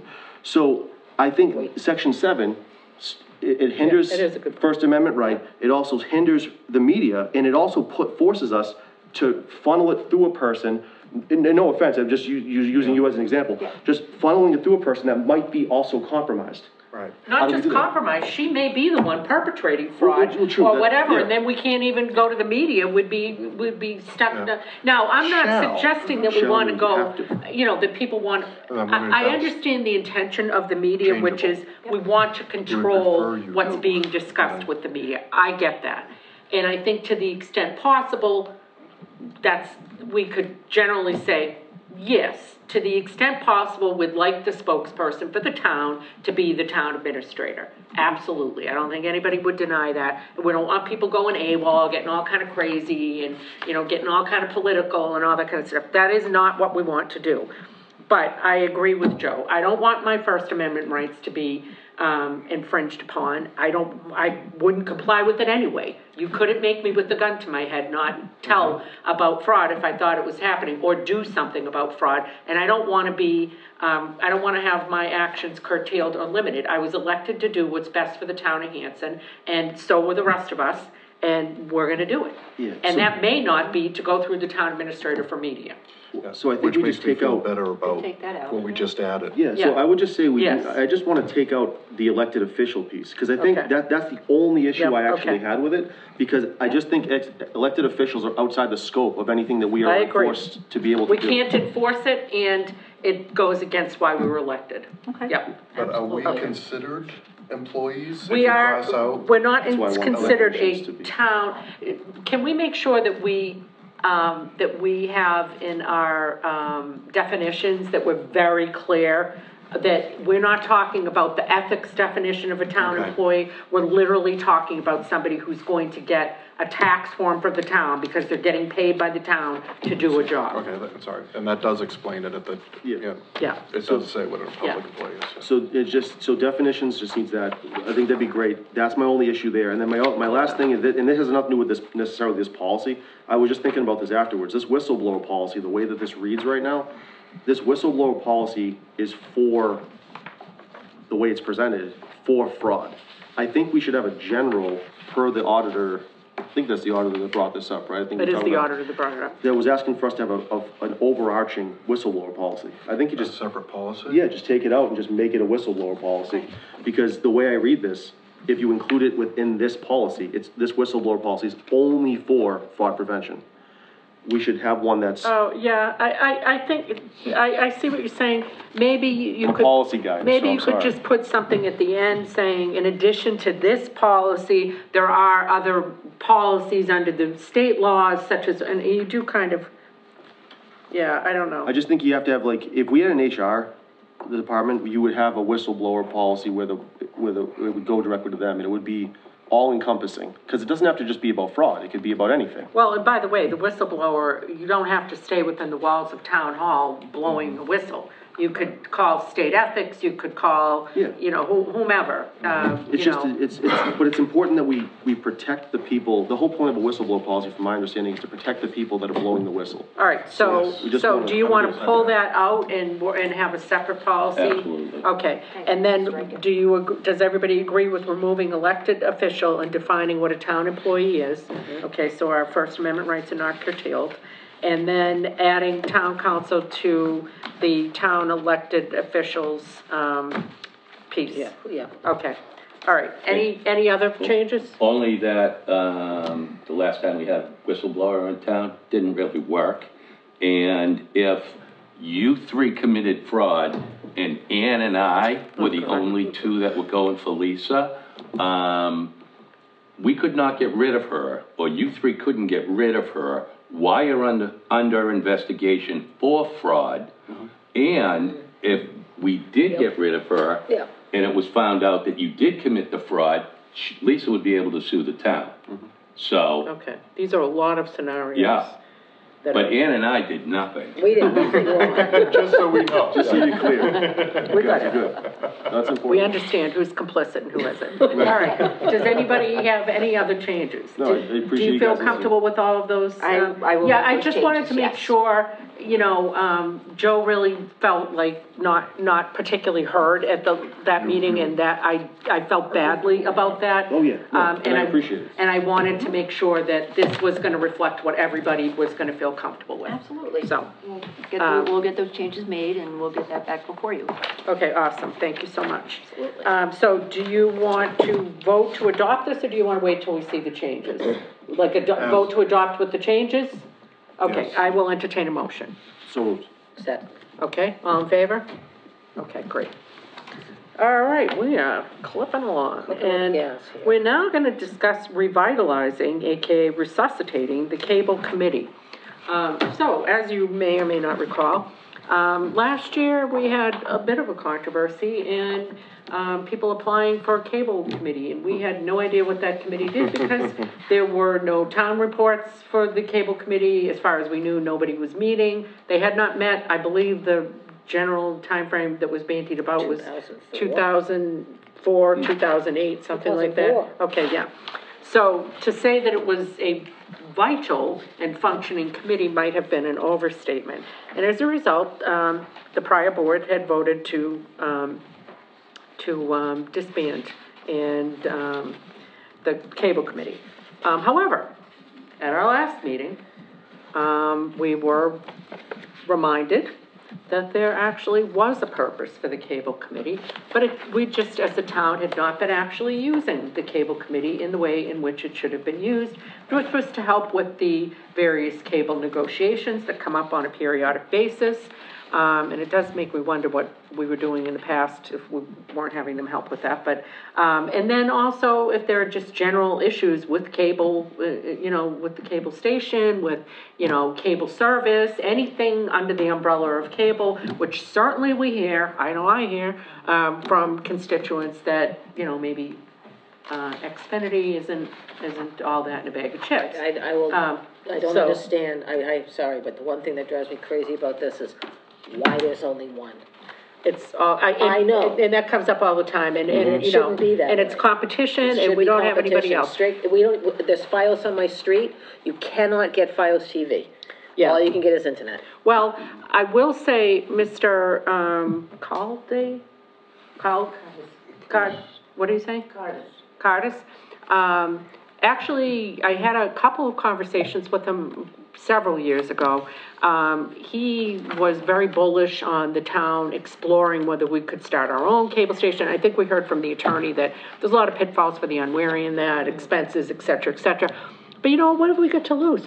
Like, you know, do a little exploratory, you know, if the cable committee wants to get revitalized and they want to look into what's involved, and who knows, there might be another town around that would be willing to, you know, partner with us. We don't have anything to lose. It's just exploratory. So, anyway, that was way more than I meant to say, but I think we wanted to discuss revitalizing. Is there anybody who doesn't think we should reestablish the cable committee? Okay. I don't think, no, but I just want to be clear, this is not internet, this is only television, correct? Or is it related to internet also? It's cable access, it's internet access too. It's anything having to do with that contract. Okay. Because they all Okay, it's all both. melded There are internet television provider. Or like And even Comcast for does some like both me, and. phone. They do the So, phone, too. Yeah, Yeah. so it's, But this includes that. well, This that's a isn't good just point, so should it be retitled, to be called, Cable TV. Yeah, it's cable TV specifically, because this was written back. it was ages when- ago. Yeah. What else could we call it? What do I they mean, I call don't wanna say themselves? Xfinity Committee, because that would be No. somewhat The targeted. cable/internet access committee. Okay. Does Sounds that, like a plan. all right, so. Cable/internet. If we access. revitalize it, we know we have one extremely competent and motivated person who wants to serve, so that's something. And then we would need to advertise, that we've got an opening for other people who might be interested in it. Wasn't So Arlene was on that, I think? Arlene is actually on the Whitman Hanson Yeah, Community with my brother. Access. My brother David is on that yes. also, yes. So she is already, so they handle the going. station. That's, yes. They handle the station. Yes. So this would not be handling the local station. Okay. This would be handling the big Magoola. Right. The conversations with Comcast, Xfinity, and what services are they gonna provide? For instance, I know every year, Mr. Howard used to bring up, are we gonna give discounts to seniors? And it fell on deaf ears. And that might be something for us to ask, like, are there discounts available? The prices are literally ludicrous. Ridiculous. And a lot of people are cutting cable. Especially, well, I You know? cut my cable out, all I have is internet now. Well, I I'm have to admit, exactly I the did feel a same. bit guilty at the last meeting, because I had just the week before made the decision to cut the cord. And Well- my kid said, welcome to 2000. I'm from the age of free television. I know. It kills me to spend this kind of money to get So, television. but maybe they'd be more willing to have a conversation if they, clearly you can see, I think they said that there were only 2,000 users. It was a very small number compared to the number of houses. So that, to me, might mean that there might be an opportunity for us to negotiate better pricing or more services for the same price. I don't know. Maybe we're just a small minnow in a large sea and they really Well, don't I've care. actually heard that the cable television industry as a whole is, they saw the writing on the wall with the streaming a while ago. Yeah. So, Yeah. So, Mr. Hill, did you have something? You looked very engaged. All right. So, I will entertain a motion to, I don't want to say, to reestablish a cable committee, but name it the Cable Internet Committee. Yes, Ms. Green? So, Are we Madam Chair, I'm just walking looking down a at the primrose path here? the 2015 agreement, and the language in this is pretty clear that this is operation of a cable system, and cable-related needs. There's no mention here for internet, so I don't know if this also Well, then how do we includes negotiate internet. about that? Because that's the issue people have problems with. Yeah, I mean, this, basically, it just talks about the, basic cable services is local television broadcast. There's no mention here of any type of internet, Well, there must system, be an so- agreement, because they're providing internet But service. that's the agreement, that's not what this group, that might only, you know what I mean? You're Yes, talking. so- night But there must be an and day. agreement for the provision of internet services. I don't see it in this agreement I wonder, here how yet. is it defined? Because does cable include internet and phone, maybe? Ms. You Cavardo? can go to either company to get internet. Right. You Oh, just that's a can't- good point. Why would the town have agreements with two? That's a good point. You actually can go to Verizon or, Yeah, you yeah. can. Comcast Yep. does offer Yep. a senior discount, 30%. However, they don't tell anyone about that. Really? Nice. But recently, I had an issue, and I can't remember what it was, and I Googled phone number for customer service, at Comcast, and up came the corporate number. I said, I'll call them, and I talked to an executive, answered the phone, and I said what was going on, and he said, I can have someone there for this afternoon. And I had something going on there, so they came the next line, which they said between 10 and 12, the guy was there at 10, he was done in about 15 minutes. Polite as could be, an hour later, I got a call from the same man, if everything was okay, and then the day after I got a call. Oh, my word. So I saved that phone. This is Yeah. white glove, Oh, that's I good. white actually- glove service. You're gonna I need to have share that that same number. phone number, it works. Oh, wow. It works. Okay. There is a discount, so, and I know it depends upon what you get, but when you cut out cable, how are you getting sports? Oh, there's streaming, there's all sorts of ways of getting Is it. there? Yeah, That is absolutely. not a problem I in my have a house. Roku, I can get anything I It's want. not a problem. Not a problem. Just another thing I appreciate about my husband. Me too. Madam Chair. With the seniors, I know Mr. Solomon, didn't want to hear me last week, but Lisa and I pulled, the contract before 2005. 2005, was a 10-year contract to 15, and 15 they did another one, and that's why it's coming up. But before that, there was a 7-year contract that was signed in 1998. Seniors in the town had a 10% discount on that. And then the new contract in 2015, it just disappeared. So in our prior contract, it was automatic, not as Corinne has said, that No. you have to go and ask for it on Right. an individual basis. But it was automatic. Okay. So I think if we could Just give a that heads up. feedback to our attorney, that we'd be looking for that to be automatically Can we put back extended. in? Okay, At the but rate that it is. we do digress. So the motion that you're looking for, though, yes. is it the one that's presented in our packet? This one? Because we're gonna have a member, because this is February 2023, so we have a member of the select board. That's something I drafted. Oh, okay. I just wanted to put something out. No, it makes perfect sense. I just want to make sure that if we were putting it Yeah, together, okay. if we were doing this or not. What's the name of the committee? There you go. Is it the We've cable got a couple TV members on slash here. internet? Or is it cable slash internet? Like, So, we're I not think- removing TV. Well, Hanson Cable TV, well, didn't we Slash just internet. say, Yeah, we tried, but internet's not mentioned, so. yeah, but does that mean that we can't have it as part of the name and then explore what we Yeah. can do about internet? Well, yeah. They're in charge yeah. of the Comcast. Okay, yeah. I'm Xfinity saying don't- contract is in here explicitly. All right, if it is just the Comcast Xfinity contract, but let's call it the Hanson Cable TV Advisory Committee. Is that what the prior name was? Hanson, actually- it didn't have internet. Okay. For Plymouth, it's a cable, it's, let me just pull it up again. Cable Advisory Committee? Yeah, but It's I a think Cable that- Advisory Committee, so it's general. I think that the Cable Advisory Committee is what Ms. Diaz and Mr., what is your brother's last? Beauvais. Yeah, But Mr. that's Beauvais, community. Beauvais, they're on the advisory committee, which is to the channel. Yes. But this one does report to the select board in Plymouth. Okay. I don't want to call it, what did we call it before? It was the cable committee, right? I think so. Okay. So, what I was hoping to get a motion saying was, that we were going to reestablish the cable committee, but rename it the Cable and Internet Committee. That is what I was hoping to get a motion to achieve. So moved. Okay. Second. All right. All in favor? Aye.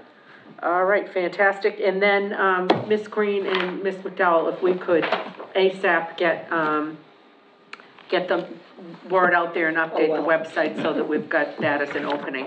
And so the next time we meet, Mrs. Rain has got that as something.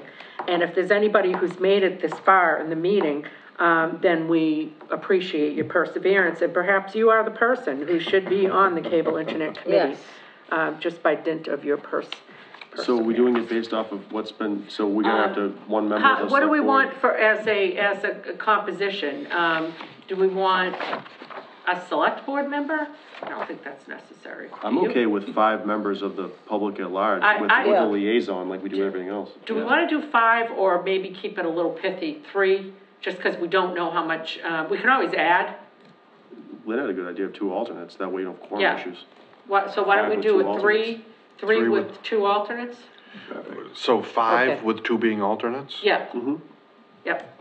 And then that way, if we don't get a lot of people applying, we're okay. But if we do get a lot of people, we can always revisit it. I don't think that people are gonna be storming the building to join the cable committee, but, That's something they're trying to figure out. So we're scratching the one member of the select board, we're scratching the town administrator or a designee?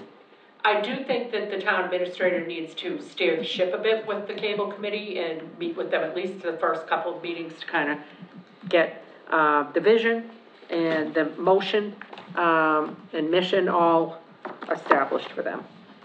But then, we'll leave it up to your, discretion, Lisa, on whether you need to be part of that on an ongoing basis. Okay, so we are, and does everybody agree on the composition? I don't think we need to. Did we cross vote on out the that. select board member?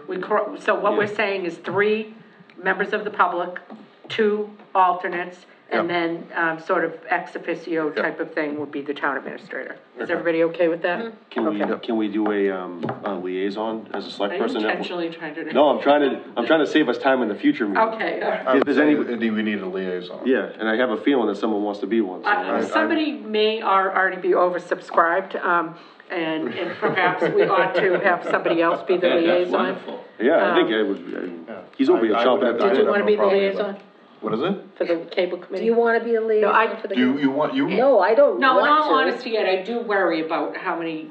All right, fine, I'll do it. Yeah, Yeah, let okay, Ann do it. all right. I'll do it. All right, And quite honestly, it's gonna be really easy because they're only gonna meet once a contract is up. Right. Yeah, You know, like, yeah, for exactly. 8 years, they're not gonna meet Right. until it comes in front of the board. so I'll make a motion to appoint Ann as the Second. liaison. Okay, all in favor? Did I say that too quick? All right, great. All right, I was really everybody's hoping just you would- out of control. This is Had what too much happens when you put the I was hoping they sugar, would arm wrestle Yeah, for the the- too much sugar in sugar front on of the table. everybody before the meeting. Can't take it away All from right, him. and, discussed use of 18,900 ARPA funds to redesign town's website. Ms. Green. Okay, so, as the board remembers, they approved to bring on Capital Strategic Solutions, to assist us with our communications, and our ability to communicate with our residents, anyone else out there through our internet, website. Through pricing, right now, our current company is Civic Plus, but our IT director, Steve Mulberg, reached out to other companies to get some pricing. Civic Plus is what many towns go with, but they are also a very expensive company. So he got some bids, and basically a website company called Revise provided us with a very reasonable cost to get a new website up and running, which they will work with Capital Strategic Solutions. They will work with Nicole Figueredo and Blythe on redesigning the website. I did talk, there's 2 other towns in our area, West Bridgewater and Easton, have Revise. They both like it very much. They said it's very easy, it's very user-friendly, and Capital Strategic Solutions as well, they've worked with it quite a bit. How long have they been in business, Ms. Green? In business, that's a good question. Let me see. I just want to make sure they've got a little staying power. Yes, hold on. And where are they based? Great question. Hold on, let me get that information. Let me just pull up the proposal, get a little bit of history on that. Madam Chair, while Lisa's Yes. looking that up, Mr. Hick. I'll ask the question because with the $49,500, I assumed they were doing the website and redesigning. No, she actually was pretty clear about that. She was pretty clear, like, she'll take whatever we have, like, if we want to keep the same one that we have, then she'd work with that. But Steve had identified, before we even got into the relationship with Capital, that it was, an overhaul was needed. I don't know that they're even I think she said she could, for an additional fee, help us make modifications if we stayed on the same platform we were on. It was gonna be a that specialist fee, Yeah. whatever that Yeah. number was, yeah. I kind of piggyback, just through you, but I kind of piggyback on Jim on this one, because I remember asking specifically, are there going to be any other fees that get attached to this? And she said no, and I was like, so. But there aren't any, this is not them telling us we have to do this. Right. Steve mentioned this long before we even had discussions with Capital Strategic Solutions. Steve had identified, actually, I think, either the October or May town meeting, but it didn't make it onto the warrant, that he wanted to redo the website. Yeah, I thought that's what they did. Yeah, I did too. So when I made my vote, I was under the impression, I voted with the impression, based off the conversation we had, that they were gonna do all of this stuff. No, she's only working on So communication. the three of us misunderstood. Yeah, that. no, we misunderstood. she was, because I asked So that what's she too. doing then? She's helping with communications. Communications. Yeah.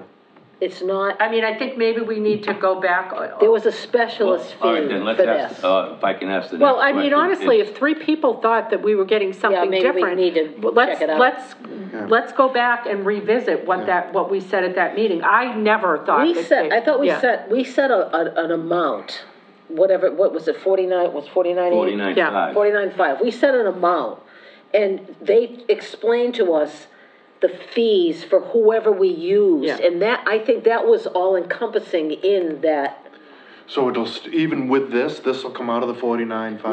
No. This is a totally This is a separate company. platform, we're This talking is- about a platform yeah. here to build You the know, website on. Right. They were not offering us a platform. No, they were not. No, right, I just thought they were, my And she even interpretation said was that wasn't something they could do. She said, Exactly. we're not website designers. They're not We don't website do So this that." replaces the current Yes. Platform. software. The Yes. software platform that Yes. we're using, the Yeah. town, Okay. what's the name of it, Civic Plus. Civic Plus.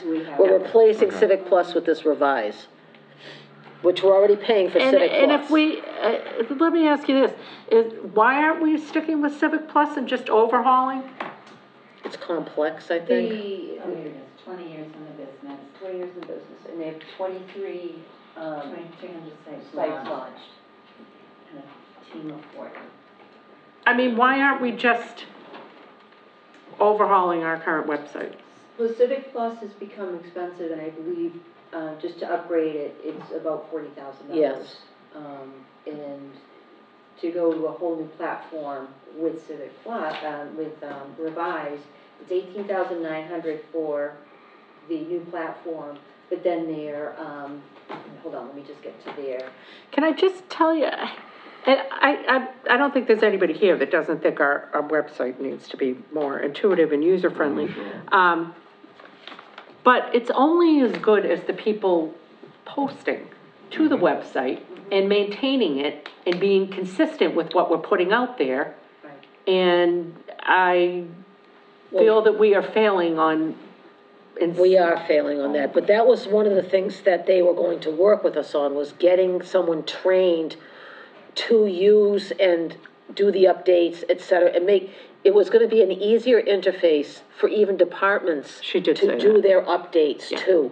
And the Civic Plus is a complex platform, it's not something that you can hand off to different people, I think, if I remember correctly. Yeah, Civic Plus, when you try and update the website, you have to log in, and then you have to go to that area that you're looking at, your find your committee.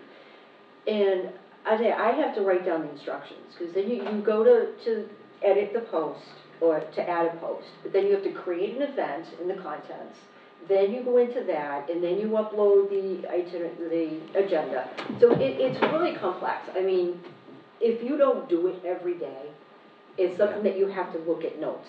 So committees out there that might do it once a month or once every other month. I'm convinced there's committees who have never done it. I've They- looked at the website, You're right, and some of the yeah. committees don't have, No. there are people that are deceased that are on the list of committee members. There are people that haven't been in town for years. There are some committees that don't even have any people listed. So there's that. Well, we have that problem, which is getting people to get their information posted so that their townspeople can have access to it. Yeah, okay, so you're saying that we'll have a new platform, and then that Capital Strategic Solutions, is then going to help with content. Right, so basically, you know, they'll go into the interface, and they will help, they will set this up, working with Steve. And then what Capital Strategic Solutions does, they come in and they put together all of like the different departments of government. So if you take a look at West Bridgewater's site, let me just turn this around for one moment so you can take a look. Okay, there we go. So if you take a look at the West Bridgewater site, West Bridgewater has revised right now. And you go into, you know, they've got your government and things like that, but they have your pay bill online, but there's easier ways to get into this, to look for different things that you want to do. I mean, right now it looks similar to ours, what we have at Civic Plus, but these folks here are supposed to be way easier to navigate and go in and update. And what about online permitting? For instance, you pull a building permit or an electric permit or whatever. Here's what the process is in Hanson. You go online, you put in that little permit.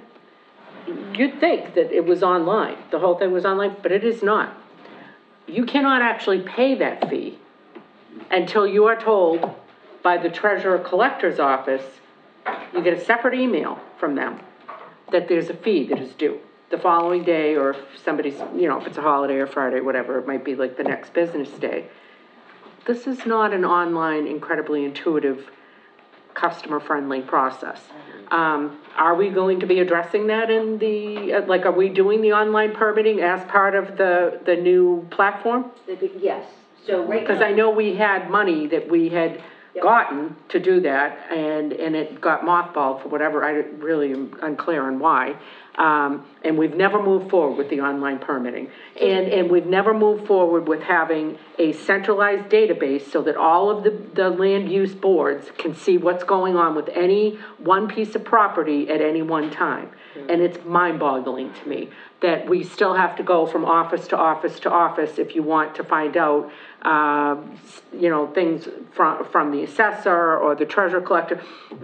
People in town hall should be able to look up any piece of property and immediately know whatever the assessor knows, whatever the treasurer collector knows, what the building inspector knows, electrical inspector, conservation, if there's any kind of deed restrictions or any kind of, you know, like maybe they went to conservation and they got some restrictions put on, planning board, they got, we have none of that. Are we gonna be moving in a direction with this website? So we still have permitizers working on it. It's just been incredibly slow. It has taken an incredible long length of time. What is actually- taking so long? We haven't really been in getting it. They've been working on the fire, for the fire permits, for a long period of time. We're trying to get them to get rolling on things. So I think Lynn has started, a conversation with them. They've requested some of our documents and things like that. So they are working with the select board office, but the company is incredibly slow. Have we entered into a contract with them? We have contracts. Have we paid them? We had to pay them, yes, because this was funded by community compact funds. So we had to pay them under that contract. But we're still working, and they are moving forward, but it's at a very snail's pace. Can we look at what our termination clauses are and what teeth we might have to get them to speed up the process? I think they are so used to dealing with governmental entities and the glacial pace that people seem to be willing to go in a government that I cannot believe we're still talking about this. Jim and I mean, when did we first start talking about the centralized, probably when we first got elected, 6 years ago. That's how long this has been going on. Can we make that a priority going forward? I Well, mean, that's what I'm trying to ask Lisa, but she's saying we're This is to getting, buy a fire permit online? well, that's what they prioritized, and I'm curious why that was the priority, Well, they started with fire. but why? Yeah, I don't know why they came up that schedule. Some of this was done by our former town planner. So I came on board when it was already in the process. So, Okay. fire permits are something that, I mean, right now, people are gonna start Yeah, they're burning. buying them, people are burning. And I get that, but it's a very brief period of time. It's a Saturday, Yeah. and they wanna burn, and Yeah. they wanna buy their permit, and they wanna do it, and I think that might have been, they might get a lot of kickback from people who couldn't get there and couldn't have their fire on Sunday, cause the fire station was closed and blah, blah, blah, blah, and blah. that's done, right? That's redone, the fire permit thing? Like, I just got a fire burning permit and it immediately came back and said, your permit number is your invoice number, and it was like, okay, you're done. Yeah. So that's done. Yeah, it is, Let's move on. it's up and working. Oh, okay, so that one works, Yeah. So okay. now they've moved on to the select board's office. Oh, okay, well, I and- didn't think it was working yet. Yeah, yeah. Okay, so now what's the next permit that they're gonna go for? Well, they're in the. Let me get my alcohol popcorn. license. Right. Oh, yeah, that's. What is it? Alcohol licensing. Alcohol licensing, oh, that's a. That actually, that is actually important for Okay. our office, because For our Lynn office? spends a lot of time on Okay, that, yeah. all right, good, then, that's Yeah. good. In any of the licensing. Mr. Hickey. follows. I think we took a left turn. We did take a left turn. Yeah. So I may have misheard or misunderstood, with the 49.5. Because it's so close to the threshold of $50,000, we would have to get, other companies to come in. Right. To decide who we were gonna go with. We would have had to have, The bids. yeah. Does that fall under procurement, a consultant? We did get rates from other consultants. Okay. Oh, we did, The okay. hourly rate, yes. Yeah. Capital Security Solutions was the lowest, yes, they did. And the provide opera rates. money is money we already have, so the 18.9 is good to go. It's one-time spending. Right. And Which is my generally, we've all said, we're not going to spend this on things that are going to be ongoing expenses. It seems to me as this is a one-time shot. And it's about 2% of what we got, in that amount of money. And I'm all for redoing the website. I only brought it up because I thought it was You thought it was already in there. 49.5, they were doing the whole thing. Yeah, but I'm The concerned redesign because is Joe and Ed both thought that too, so, I asked explicitly if that was the case, and there was a presentation with websites. I asked specifically, you're doing this, right? You're doing all this is contained within that amount, and the answer was yes. So we're not gonna get hit with another bill on top of this, right? And again, I don't mind it, we need, everybody across the board knows we need a website overhaul, the whole 9 yards. So I'm not against it, it's just, Well, one of the things too that we said was this 49.5 was an upper limit. that was the upper We limit. didn't We're not say we were gonna absolutely spend spending that. 49.5. That's yeah, it was not to exceed 49.5, right, because it yeah. was supposed to fall below within the $50,000 Yeah. Right. threshold. Mrs. Capato. The 49.5, those were the 3 women that Yes. we Yeah. saw, Yeah. okay? I understood that they weren't building the Yeah. site. We did too, Yeah, we but. did too, yeah. All right, so the 18.9 or whatever, to me seems reasonable from what I've heard. I wanna, What's I'm in the- sorry, Corinne, go ahead. I'm speaking as a citizen, that, the 18.9 seems reasonable to me, just knowing of what other companies have done. Right. Did you want to revoke your consent? No, I'm just wondering what I mean- Lisa and Lynn thought, Yeah, Oh, okay. because You're wondering- all the Well, 3 women, oh. yeah, and the 3 guys said, wait, we're done, we paid for everything. Finish and you can say whatever you want. okay. But the big thing is these, different committees that won't put anything out there, part of their job should be that they have Absolutely. to, or someone is designated. Yep. Someone told me, drive to the town hall to find out what's going on. Why should I drive 4 miles from Exactly. my house just for that one particular committee? You shouldn't. I shouldn't have to do Nope. that. No. Neither should anybody else. Nobody should. Nowadays, everything should be online. It should be easily accessible and very intuitive.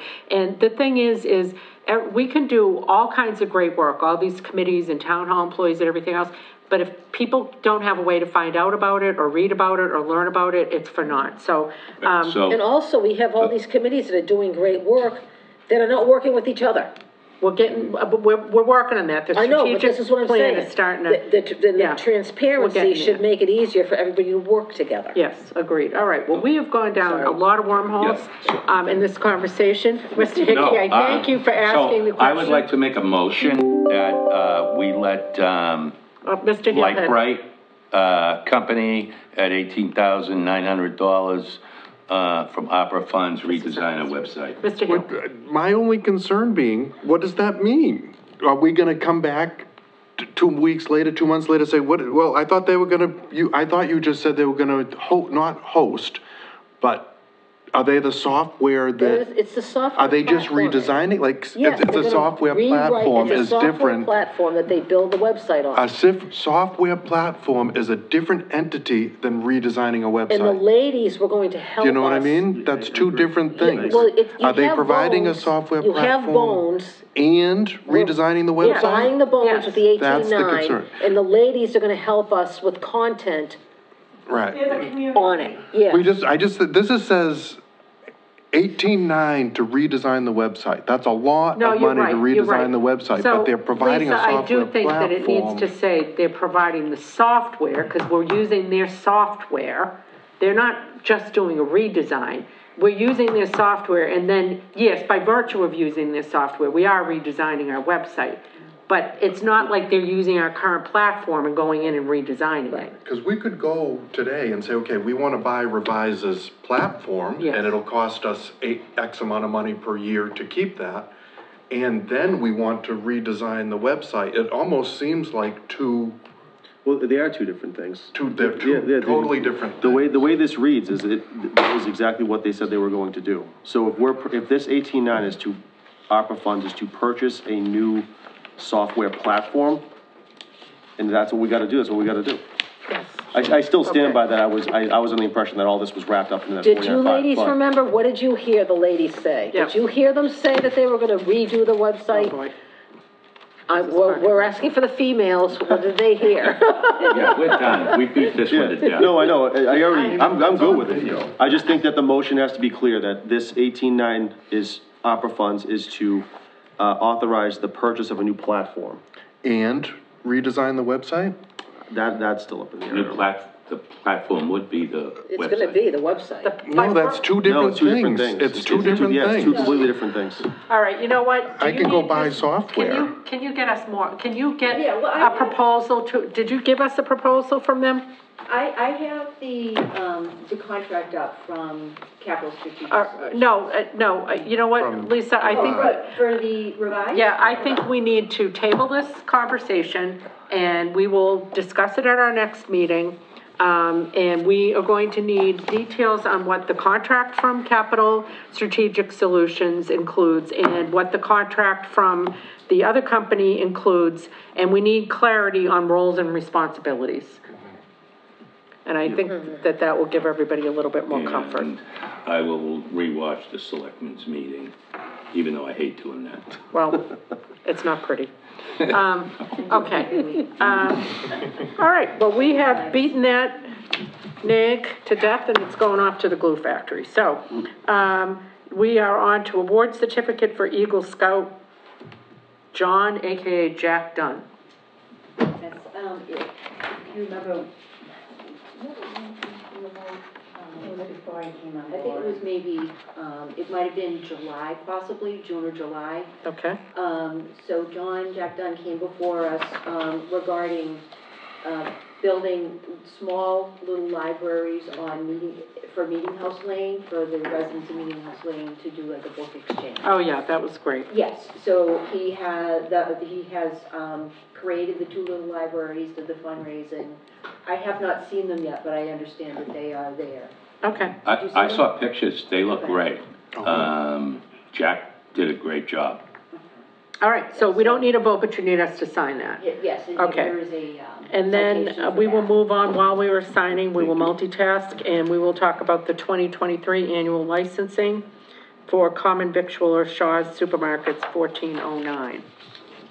Is there a discussion about that, or did you just need Is us that for to them sign to, that? sell, And will you need to ready-made confirm food? that you are going to accept it, and then we can sign it. So we just need It was to, not part of the plan that we did before, because they had not responded to me. They responded after we did all the other licensing. okay, There's so, always so we there was need some to problems. vote to approve the business license for Shaw's, the common victuals, victuals. business license. I will entertain that motion. So moved. and you're all signed? Okay, all in favor? Okay, great. And then we are moving right along to the appointment of Stephen Graham as a member of the Highway Building Committee. I'm sure you guys all know Stephen. He is a member of the Highway Department. He's a, hard worker. He's been there for ages. I think he'll, he'll really, supplement the composition of that committee. Okay? Second. All in favor? Aye. Okay, great. And with that, Ms. Green, will we hope to hear that you have helped Mrs. Rain in scheduling a highway committee meeting? Not yet, but we'll be talking. We about it. will have be. all these Okay. members. Okay. All right. Any burning committee updates? Yes, is it? Mr. Hickey, any burning committee updates? Committee. The senior center, Yes. Yeah. is, Friday is gonna be shut down for about a month. Most of the activities, will be taking place at Camp Kawani, Yep, so. that's awesome. Just to let And everybody know. I just want to say, and I know you mentioned it before, Ms. Green, but Mr. Baker has done an amazing job. Unbelievable. Really, really been supportive, and our thanks to him. Any other burning committee updates? I can't stress burning enough. One-day liquor license, I will entertain a motion to approve as written in our agenda. So moved. Second. All in favor? Great. Approve open session minutes for February 7th, 2023. So, Second. All in favor? Okay, great. And, Ms. Green, Town Administrator Report. All right, Madam Chair, Vice Chair, and members of the board. So, I just want to provide information that our IT Director, Steve Moberg, had applied for and has been awarded a municipal cybersecurity awareness grant that basically allows for training for cybersecurity. So that is, we basically just got the letter, so we haven't received the information on actually getting, the program or any of the grant money up and running, but I just want to congratulate our IT Director for doing that. Cybersecurity, as you know, is crucial right now to our operations. There's been many hacks out there that have caused millions of dollars of damage and also a significant loss of records. And we know that the Hanson High School District was recently hit, and they lost lots of documents. And what was the dollar amount of that grant, Ms. Green? There isn't a dollar amount. It's cybersecurity that's provided, and then it's paid for through the Commonwealth. Okay. So, but, a very good program. Also too, back in, August of '21, I had applied for 2 community compact grants. One was for the Economic Development Manual. That's finally been done and closed out. The second grant was for a wage and classification study, which took a very long time to get companies to give basically quotes for that. I finally got the Collins Center, who actually conducted a classification and wage study for us in 2018 of our administrative professionals unit member. So this grant here, they're going to concentrate on department heads. They will generate job descriptions, they will classify them based on their supervisory responsibilities, and they will do surveys of other towns of salaries, so that we can make sure we're not high, not low, but we are competitive. So that process is finally started. So with that being said, in the FY24 fiscal year, we will be eligible to apply for an additional community compact grant, which I hope to either apply for possibly digitizing all of our records, archiving all of our older records. That would be one, and the second one would possibly to look at our, and this will be a discussion with the board, but just some thoughts on it. Having a study done on having elected officials from other boards have oversight of employees. And the Department of Local Services helps out with that type of study. So, just some thoughts. Intriguing. I was going to give an update on the senior center. The forensic investigation has uncovered more water damage. So again, they're going to be moving out of the center and into Camp Kawani to continue their programs. Also, and again, Charlie Baker, I just can't really speak enough about him. He goes above and beyond for everything he does. Consistently. Yep. His knowledge, his dedication is just, it's really commendable. So we have such a great employee in Charlie Baker. I'll second that. So moved. An update on the Veteran Services Officer. We basically will be holding interviews for that position on March 3rd. Tim White will be joining us for the interviews, and we have 3 candidates right now that we're going to interview. Awesome. An update on the administrative assistant, the part-time to the planning board and town planner. We held an initial set of interviews, and we will be holding a second round of interviews. It's just a matter of getting everybody on the same schedule. So we are still moving forward with that process. I put both of those job openings on Indeed, and we seem to get quite good responses using that. And that's not using the free Indeed app. From qualified candidates, because sometimes Yeah. Indeed tends to attract people that are just throwing something at the wall. to They see if do, yes, but we are looking and reviewing the resumes. Tim White is reviewing the resumes as well as Tony DeFrayas. So we're bringing in only candidates that they are comfortable with and recommend fit all the qualifications. And also too, the McQuan pre-demolition asbestos survey took place last Tuesday and Wednesday, and again, Charlie Baker met the engineers out there and basically spent all day with them both days as they went through the school and did what they needed to do to complete the study. As soon as I get the report, I will be able to begin the advertising process on that for that bid. So finally moving forward with that. And for budget updates, so Eric, our interim town accountant, Eric, has been working. We have collected all budgets. All departments have submitted their budgets through SoftWrite. Eric has been putting everything together, and he's going to start the vetting process. So as it stands right now, but he's looking at that, we've got probably a 1.2 million budget deficit. However, it's early in the process. We don't have any figures really except for speculation of what we're going to get for local aid. We haven't received any of those figures yet because the governor's budget doesn't come out until March 1st. And again, this is based on what people are asking for right now. This is That based on doesn't what mean that everybody we're has going to asked give for. everybody everything they're asking for. Exactly. Okay. So there's still a vetting process to take place. He is going to double check all the numbers and start that vetting process. But that's where we are right now. It's a weekly, we are working on this constantly. So no cause for panic or anything. It's a process. Again, with the schools, they haven't received any of their money. So it's a work in progress, and we're going to be shaving it down and making adjustments as we need. But he's moving forward, as well as preparations for annual town meeting. We have got the draft warrants started for both annual and special. The town report, we've collected all the reports for the town report, so Lynn has been assembling that, so we're moving forward with that.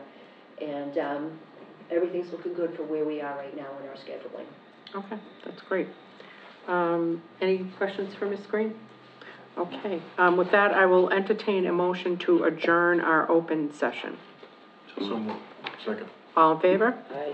Okay, and I will entertain a motion to enter executive session pursuant to open meeting law, Chapter 30A, Section 21A2, to conduct strategy sessions in preparation for negotiations with non-union personnel or to conduct collective bargaining sessions or contract negotiations with non-union personnel. Robert O'Brien. So moved. Second. All in favor? Aye. Yeah, roll call, right? Roll call. Aye. Aye. Aye. Aye. Aye. All right, thank you. We're going to enter executive session, and we will not be coming out in open session.